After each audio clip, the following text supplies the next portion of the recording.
Africa to be precise. So, Adama, that is the menu for the daily podcast of today. Yeah. So, how is your day, first of all? How do you start your day today? My day is fine, Yeah. but today I'm having a little bit of headache. I think it's one side of me, but I'm feeling good. Yeah. And my listeners, they are welcome to our daily podcast. Yeah. Join us and follow us every day. Mr. Vati, my day is fine. I started fine, and I think it will continue fine. Inshallah. Perfect. I, wish and pray that to continue as well. So for me too, it's not that much bad because of, I have the first assignment done perfectly. That is the Manika News 11 to 12, and then now into the daily podcast.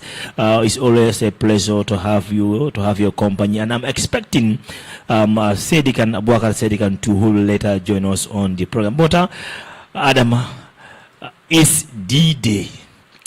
I believe if I say it's D-Day, those who are in the current affairs will purely understand. Yeah. So we are talking about the day for the UDP flag bearer finalization. Yeah, today is a great day. Today is a day every Gambian is waiting on the UDP and see finally what will be their final decision or after their selection. So we are waiting. Kindly waiting for the UDP, and I think it's a great day. They will make the best choice for themselves and for the whole country, I think. All right. As we speak right now, Honorable Yaya Menteng Sanyang speaking to our reporter at the Manjai Bureau, but we will check because we are only monitoring the latest development from the Manjai Bureau. But we understand Amadou Sane has a surrender to give the party leader a chance. So it's just kind of a more of a formality than how is expected. I don't think there's going to be any serious election. Yeah, Mr. Martin, this thing, I think what I was saying is going to be, I don't think there will be anything like they will go for election. Yeah. Because you see one had already surrendered, so I think the one person, before the end of the day, they will get back to us and tell us what is happening, finally what they have decided on. But to me, I think they already know or they already have someone they intended to, because if we see things, how people are dropping, we were having 12, one drop, we were left with 10. Thus, then they went through interview and they saw us 3 people. The final 3 they give us one had already surrendered. That means they're left with 2. So let's see how it's going to end. Before the end of the day, they will finally tell us what is. Yeah, 2 stories are coming. The latest one from the Manjai Bureau is that the selection process for United Democratic Party UDP flag bearer is ongoing at the party's Manjai Bureau, despite effort by the census building team to pursue candidates to step down in favor of one another and avoid an internal election. Sources confirm that no agreement has been reached yet. Okay. As of this update, indications suggest the party may be heading towards an election to decide its flag bearer. Yeah, if they go to election, that will be better. For me, them going to election, I think it's better than someone just bagging up and say, I will allow this one to go. To this extent we are, at this stage we are. Them going to election will show that the UDP is very democratic. They allow everyone to give their say and everyone is equal in that party. So them going for election will be a very great chance for them. But them just stepping down like that, allow one person to go, I think some people will not, it will not go well. Let's just do this. Delegate gathered at UDP headquarters ahead of the flag bearer announcement. Let's see what's happening at Manjai Bureau and then to put our listeners on speed.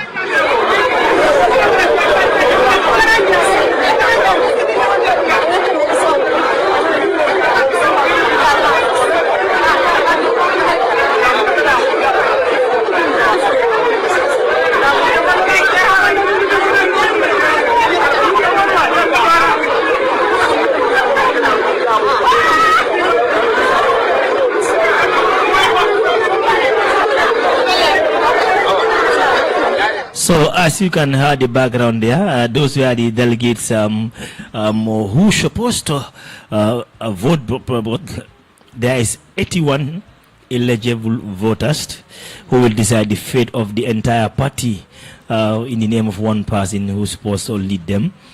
So it's going to be really interesting as we see the UDP bureau at Manjai is jam-packed with their supporters, and especially those who have the voting right too.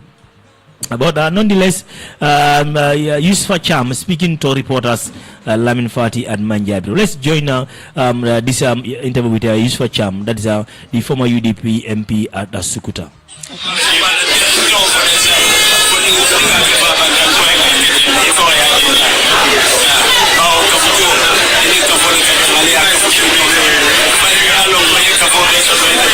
So you see, the sound quality is not that much as expected, but that was Yusuf Cham, or Honorable Yusuf Cham of Sukuta, speaking to waiting reporters at the Manjai bureau. So watch this space as anything could happen. The United Democratic Party is set to hold a preliminary vote moments from now to choose its 2026 presidential flag bearer after failing to reach a consensus among its three shortlisted candidates, lawyer Usainu, ANM Dabo, Boriture, and former finance minister Amadou Sane remain in contention. The vote will take place at the party's headquarters in Manjai. The Fatu network is on the ground and will be bringing you updates. So, Adama, that is the situation. So right now, we are not getting. We are expecting to have the final results, but it's like there might be an election because of the way things are going. They say there will be an election. Yeah, there might be an election. The trio, they don't agree on census regarding who will lead them. So I like that. So, but I like that. And one thing, like the election, I don't know how it is conducted. Are they going to allow them to campaign between themselves? Because like it is, I think a certain number of people are the ones 81 voting. People will 81 people are the voting, one, right? Yes, are the one voting for. That means that 81 people are representing the whole of UDP. The entire UDP, yes. Okay. So 81 people will vote, and that 81 also include the regional representative and the executive also. It's like every region, your representative is your voice. Okay. So it's like there will be an election. But yesterday rumors were out. There was an agreement, but as we are seeing right now at the bureau, that there will be a possible election. But hopefully before 2:30 or 3, after this program, we will know finally who will be their flag bearer for 2026. But Sedikan, let me welcome you to the program once more again. Thank you very much. Thank you very much, ALHAGIE Fati. Thank you very much, Madam Adama. Nyang, huh? Yeah. Good to see you again. I have the opportunity to come back to the radio this time around again. Yes. Thank you and welcome. It is an opportunity, a big opportunity for me. I will say thank you like I always used to do. Greetings to everybody, from the managers, top from the ground up to the last man who is running this place, King FM Radio. Well, all right. I am happy to be here again. Thank you so much, and thank you everybody who is listening outside there. Thank you so much. Yes, Sedikan, I really love your energy. Yeah. Tell us, how do you start your day today before we go forward? Yes, I was completely. Yesterday I was very busy, so today I decided to completely sit in my house, relaxed, watching some, international news, local news. I don't want to, local news is ours already. Yeah. So, but I am always au fait with international news and know what is happening in and around the world, across the globe. That's all what I was doing. I was relaxing today, but yesterday I was very busy. I was very busy on my personal errands and so on and so forth. All right, let's do a little bit of roundup regarding the daily podcast, daily newspaper roundup here, because of, as you all know, there is a commission currently going on regarding the local government authorities, how they are dealing with our finances. So let's bring this short testimony. There's a cross, examination between Talib Ahmed Bensouda and the lead counsel, Mr. Gomez. So that is Bensouda explains 2 million loan to protocol officer. So let's try to understand that, and then we give it to our audience as well. the continuation of a testimony at the local government commission, the local government council of inquiry. KMC Mayor Talib Bensouda yesterday say a $2 million loan he gave to his protocol officer Nuruddin Adams was money from his private business and not from any accounts of KMC. The commission wants to know the source of the money, but Bensouda initially rejected the questioning, saying the matter is a private affair which has nothing to do with the KMC. However, the commission chairperson convinced him that the issue is relevant to the inquiry and that it is important that the source of the money be disclosed, since as a mayor he is holding a public office. We are asking because going by the regulations, council members have the power to authorize a payment, and going by the financial manual, the mayor has the power to authorize a payment, and Mr. Dean is also a staff of the council. Lead Council Gomez told the mayor, I object to that. I don't think I have powers to authorize payment, and this is not a matter connected to the council unless you can show me evidence where I took money from council into my account and give it to Mr. Dean. I have invested and my own business. I do philanthropy too, so I don't think that is connected. Bensouda replied. The mayor further explained that they lent Dean the money from his private business. I have a multiple $1 million business, and I lent Nuruddin money from that cash based on my business, he said. The chairperson assured Bensouda that in asking the question, the commission's interest is to ensure transparency and accountability. We want to be sure public funds are not used to privatize to private business, the chairperson also said. Bensouda assured the commission that the money did not come from the council. He disclosed that his company is called Safaro Trading, an importation and distribution business which generates millions of dollars. The lead council asked if Bensouda could provide a proof of the source of the funds, but he declined. No, because it is a cash-based business, he said. All right, we will take that answer, Council Gomez said. So, Adama, it was a very interesting question from the lead council, because when they learn Nuruddin, who is also a staff of KMC, one has a $1 million loan from Bensouda, but they want to establish whether it was a council money or whether it's a private business. But Bensouda explained that it wasn't money from the council. So I think that was very clear to people too. Another interesting thing that people talk about, and it was a debate today on yesterday on the parliament, and today also when we opened the telephone line here, many people also call to talk about the issue. That is for you and I and any other person to have a political party in Gambia. Now you must have $2 million.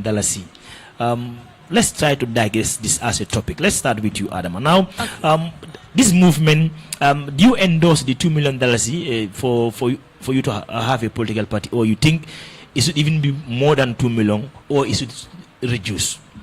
Okay, the 2 million here, does it mean that you need to, that is for registration of your political party, yes, or for registration of being a candidate? Your political party. To register your political party. For a political party, I think 2 million is even small. It's small? Yeah. Okay, to why? Me, $2 million, as we are talking, $2 million is not that much money. Why is it small? Generation. So 2 million.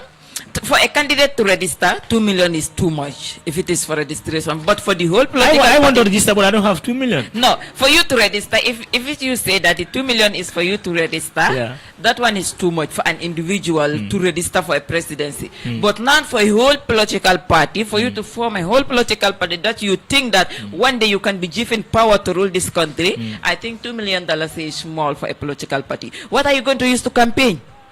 What are you going to use to form your campaign? No, that is only for your registration. Okay, good. That's why I asked this question. It is for registration. That is going to IEC. Okay, that's why I asked the question before. It is for registration, or it is for a whole political. So for registration, $2 million is too much. For registration, yes. For registration is for me as like I want to be a president, I want to register, and I went to IEC, they asked me the fee is $2 million. That's too much. Because when you look at it, if I pay $2 million to register, we already need cash to campaign because you know political campaign is you need a huge lot of money. So asking them to pay $2 million, I think that is so too much for them. For just one candidate, every candidate to pay $2 million, that is too much. Yeah, $2 million for registration is too much. Yeah, Yes, I want to throw something on top of her. So I think, I don't want to think, I believe is the right word to use, is that they are trying to get these serious ones. You know, most responsible people. It should not be a child play game. Not sort of child play. You know what I mean? You know, not every comedian from anywhere. What is your blood group? You know, if you got a blood grouping, whether you are A plus or you are O or you are O negative or O plus, we know which type of human being you are. Yeah. You know, if I say I am A plus or I'm B plus or I'm AB plus, they will know exactly what type of person you are. Are you a serious person, or are you a very sensitive person, or are you a lovely person, or are you a universal person? They know all that. So politics also has comedians. You have people who just want to go for fanfare, you know, just to dance. You know, but that's all. They don't want to work. They don't want to do anything. Yeah, they just want to dance with women. But if you get the most serious ones like ALHAGIE Fati Abubakar Sedi Khan, Abubakar Kamara Sedi Gawal, or this ADAMA NYANG, they are serious ones. They have an agenda. They have a program. You know what I mean? They have a manifesto. They have something that they want to give to people. They have something that they want to give to the continent, and they have something that they want to give to the world. You know what I mean? Those are the kind of people that we need to come and then play politics. At so time, they are done. 10 years, you are done. Another person should come. I don't want to see all these waters that are roaming in our streets. You know what I mean? Yeah. Flood waters. I don't want to see that. I want to live like if I'm living in Singapore, or I'm living in the United States, or I'm living in Russia, or in France, or in Belgium, or any other place. Clean place. Gambia is too small. We can just clear our roads and then clean everything, and then we all live like Europeans. So this is why